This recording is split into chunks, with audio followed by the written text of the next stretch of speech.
जय हिंद दोस्तों उम्मीद करते हैं आप सब खैरियत से होंगे। तो दोस्तों आज जो हमारा वीडियो का टॉपिक है वो है नूह की कश्ती का मिलना इस्लाम के सच होने का सबूत है। Asif Khan Indian Muslim. तो दोस्तों बहुत ही इंटरेस्टिंग वीडियो होने वाला है। इस वीडियो को आप आखिर तक हमारे साथ देखें और आगे देखने से पहले आप लाइक एंड सब्सक्राइब आप जरूर कर लें, जिससे आपको और भी अच्छे आगे वीडियोस अपडेट्स मिलते रहे। तो चलिए वीडियो देखते हैं और रिएक्शन और रिव्यू देते हैं। So let's watch it.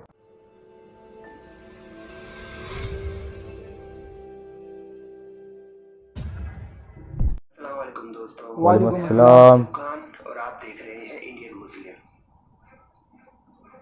हजरत आदम अलैहिस्सलाम की दुनिया में आने के बाद उनकी औलाद दुनिया में खूब फली फूली, लेकिन एक मुद्दत गुजर जाने के बाद वो लोग अल्लाह को भूल चुके थे और एक खुदा के बजाय उन्होंने मिट्टी और पत्थर के कई खुदा बना लिए और उनसे ही अपने मुरादें मांगने लगे। हजरत नूह अलैहिस्सलाम ने अपनी कौम को अल्लाह ताला के एहसानात जतलाकर सीधे रास्ते पर चलने की तलकीन की और इस बुरी राह से मना फरमाया।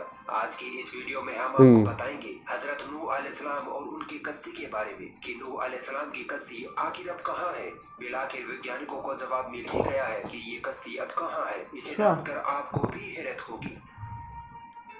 हजरत नूह अलैहिस्सलाम को आदम सानी भी कहा जाता है, क्योंकि अल्लाह ताला ने नूह अलैहिस्सलाम की कौम को उसकी सरकशी और नाफरमानी के चलते तूफान और पानी में डुबोकर गर्क कर दिया था। अल्लाह ताला के हुक्म से नूह अलैहिस्सलाम ने कश्ती बनाई, जिसमें नूह अलैहिस्सलाम के साथ उन पर ईमान लाने वाले, जिनके तादाद तकरीबन 80 थी, सवार थे और हर किस्म के जानवर का एक एक जोड़ा भी शामिल था। नूह अलैहिस्सलाम की कश्ती का वाकया दूसरे मजहब की किताबों में देखा जाए तो तौरात, ज़बूर और इंजील में भी मिलता है। चीन के ईसाई खोजकर्ता तथा वैज्ञानिकों ने कई महीनों की तहकीक के बाद 2010 में यह ऐलान किया कि हमने नूह अलैहिस्सलाम की कश्ती को ढूंढ निकाला है। यह कश्ती मशरिकी तुर्की में मौजूद कोहे रारात पर मिली है, जिसकी छोटी की ऊंचाई 12,000 फीट है। चीन के वैज्ञानिकों का कहना है कि इस कश्ती की 3 मंजिलें हैं।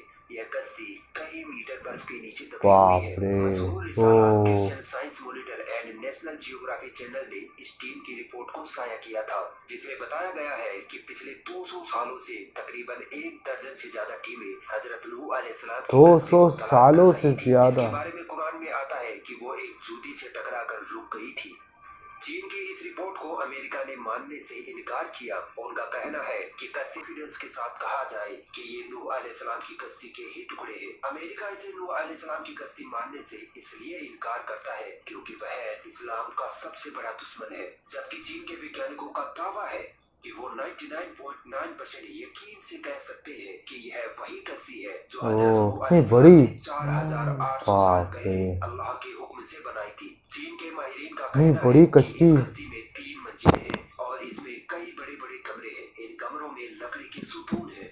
चीन और तुर्की के कैसे बनाया होगा बॉस? कुरान में लिखे नूह अलैहिस्सलाम के वाक़ये के जरिए इस कश्ती को ढूंढा। रिपोर्ट के मुताबिक इस टीम ने 60 से ज्यादा मुकामात से कश्ती का मुशाहदा किया। ये कश्ती कई जगह से टूटी हुई है, मगर पूरी तरह से तबाह नहीं हुई है। यह बर्फ की सतह के नीचे दबी हुई है। वैज्ञानिकों का कहना है कि इस कश्ती का हर कमरा 5 मीटर ऊंचा है, जिसमें कोई भी जानवर आसानी से आ सकता है। चीनी वैज्ञानिकों ने कश्ती के टुकड़ों की रेडियो कार्बनिक टेक्नोलॉजी से जांच की और दावा किया कि ये 4,000 साल पुरानी कश्ती है। अमेरिकी वैज्ञानिकों ने इस कश्ती पर सवाल उठाते हुए कहा कि इतनी बड़ी कश्ती बिना लंगरों के तैर ही नहीं सकती। इसी के चलते तुर्की और चीन के खोजकर्ताओं ने अपनी तहकीक को मजीद बढ़ा दिया और पहाड़ी के नीचे के गांव में उन्हें ऐसे बड़े बड़े पत्थर मिले जिनके ऊपरी हिस्से में छेद किए हुए थे। ये वही पत्थर थे जो नूह अलैहिस्सलाम ने अपनी कश्ती से लटकाए थे। नूह अलैहिस्सलाम की कश्ती का एक और सबूत तब मिलता है जब सेकेंड वर्ल्ड वॉर में लियोनार्ड नामी बरतानवी फौजी लड़ाई में हिस्सा लेने इराक गया। लियोनार्ड को तारीख और पुरानी चीजों में काफी दिलचस्पी थी, इसलिए उसने इराक के बाजारों में मुख्तलिफ पुरानी चीजें खरीदना शुरू की। जब वह चल बसा तो ये सारी चीजें उसके बेटे साइमन के हिस्से में आई और उसने ये सारी चीजें बर्तानिया के म्यूजियम के हवाले कर दी। ब्रिटिश वैज्ञानिक रॉम फिंकल ने इन पुरानी चीजों का मुआयना किया तो उनको एक तख्ती मिली जिसमें कदीम मसूरी भाषा में कुछ लिखा हुआ था। सख्त मिट्टी से बनी तख्ती की इबारत का जब उन्होंने तर्जुमा किया तो वो हैरान रह गए। तख्ती पर लिखा था कि जब इंसानों के गुनाह बढ़ गए तो खुदा उनसे नाराज हो गया और फिर उसने गुनाहगारों को पानी में डुबोने का फैसला किया। तब फरिश्तों ने वादी तजला और फरात में आबाद एक नेक इंसान तक ये पैगाम पहुंचाया कि वो एक कश्ती तैयार करे जिसमें नेक लोगों के अलावा तमाम जानवरों का एक एक जोड़ा भी शामिल करे। इस तख्ती में कश्ती को इतना बड़ा बताया गया है कि वो एक फुटबॉल के मैदान के बराबर थी। माहिरीन ने अंदाजा लगाया है कि ये तख्ती 4500 वर्ष पुरानी है। आमतौर पर इस्लाम को न मानने वाले ऐसे वाकयात को अफसानवी किस्से करार देते हैं, मगर ये तमाम सबूत उनकी आंखें खोलने के लिए काफी है। कुरान पाक में नूह अलैहिस्सलाम की कश्ती का वाकया मौजूद है। कुरान पाक में नूह अलैहिस्सलाम का नाम 73 मर्तबा आया है और उनकी उम्र 900 वर्ष थी। जब नूह अलैहिस्सलाम की कौम ने नाफरमानी और सरकशी न छोड़ी तो नूह अलैहिस्सलाम ने अपनी कौम के लिए अल्लाह से बद्दुआ की। अल्लाह ने आपको कश्ती बनाने का हुक्म दिया। 2 साल की मुद्दत में कश्ती तैयार हुई जिसकी लंबाई 300 गज, चौड़ाई 50 गज और ऊंचाई 30 गज थी। उसके बाद अल्लाह ने अजाब भेजा। आसमान से मुसलसल बारिश होने लगी और जमीन से पानी के चश्मे उबलने लगे। हर शह गर्क हो गई। हजरत नूह अलैहिस्सलाम की कश्ती पानी पर 6 माह तक तैरती रही और बाद में कोई जुदी पर जाकर ठहर गई। जब पानी कम हुआ, जमीन खुश्क हुई तो नूह अलैहिस्सलाम ने खसराना शहर बसाया और एक मस्जिद तैयार की जिसका नाम समानीम था। नूह अलैहिस्सलाम तूफान के बाद 60 बरस जिंदा रहे। उनकी कब्र आज भी लेबनान में मौजूद है। माशाल्लाह दोस्तों बहुत ही शानदार वीडियो था ये। इस वीडियो को देख के हम लोग बहुत कुछ सीखे। तो दोस्तों ये वीडियो बहुत पहले की हिस्ट्री को बयान करती है कि किस तरीके से नूह अलैहिस्सलाम इस दुनिया पे आए। उन्होंने ईमान की दावत लोगों की, एक अल्लाह की दावत दी। उस टाइम में 20 सरदार होते थे और वो ईमान की दावत देते थे लोगों को जा करके कि एक अल्लाह की तरफ आ जाओ, ईमान ले आओ, अल्लाह पे यकीन रख लो और अल्लाह पे ही यकीन रखो और मैं अल्लाह का हुक्म लेके आया हूँ, मेरी बात सुनो और बुरे काम से बचो। तो इस तरीके के आके वो बोलते थे और अल्लाह के हुक्म जो है वो लोगों तक पहुँचाते थे। उस टाइम में उन्होंने लोगों को ईमान की दावत देना शुरू कर दी और फिर लोग जो है वो उनकी इस दावत पे वो लोग यकीन करने लगे और उनके साथ हो गए।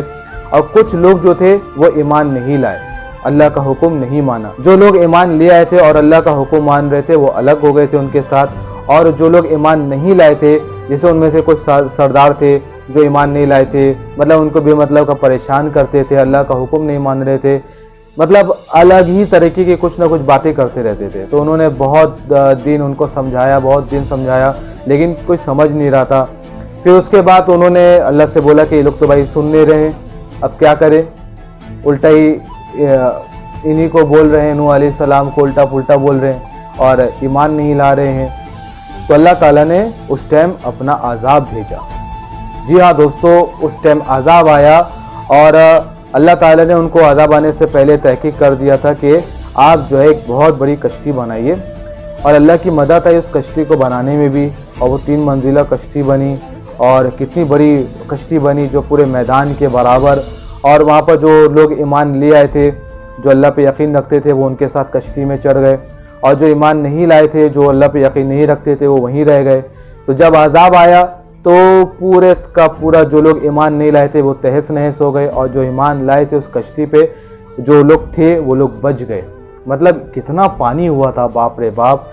कि बताएं तुर्की के पहाड़ में जा करके कहाँ पर वो कश्ती रुकी और बाप रे कितना ज़बरदस्त वहाँ पर पानी का ज़ोर हुआ होगा। बहुत भयंकर अजाब आया था वो। तो हर टाइम में रसूल इसलिए आए कि वो अल्लाह के हुक्म आप तक पहुँचाएँ और आपको अल्लाह के अजाब से बचा सके। अगर अल्लाह अजाब देने वाले हैं तो अल्लाह अपनी रहमत से लोगों को माफ़ करने वाले भी हैं। तो ज़रूरी है कि अल्लाह पे यकीन रखें और अल्लाह की इबादत करें। जी हाँ दोस्तों, मुझे भी ये वीडियो बहुत ही पसंद आया और आसिफ भाई ने बहुत ही अच्छे से इस वीडियो में समझाया, सब फोटोज दिखाए, बहुत ही अच्छे समझ में आया। तो दोस्तों उम्मीद करते हैं आपको वीडियो पसंद आया होगा। लाइक एंड सब्सक्राइब करना ना भूलें। हम आपसे अगली वीडियो में फिर मिलते हैं।